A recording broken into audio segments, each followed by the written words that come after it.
Tulog na po si Ek. Napatulog na po ni Toto. Lagay mo na siya sa kama niya, sa duyan niya. Careful, mas gusto niya kasi sa kamay. Ayaw niya sa duyan niya. Let's see kung magigising siya. Cute. Naka-cross pa yung paa niya. O, diba? Sleeping Beauty na si Ek.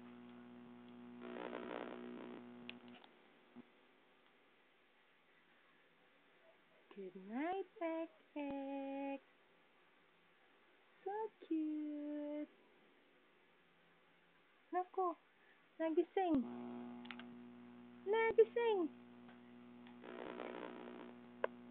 Lagot.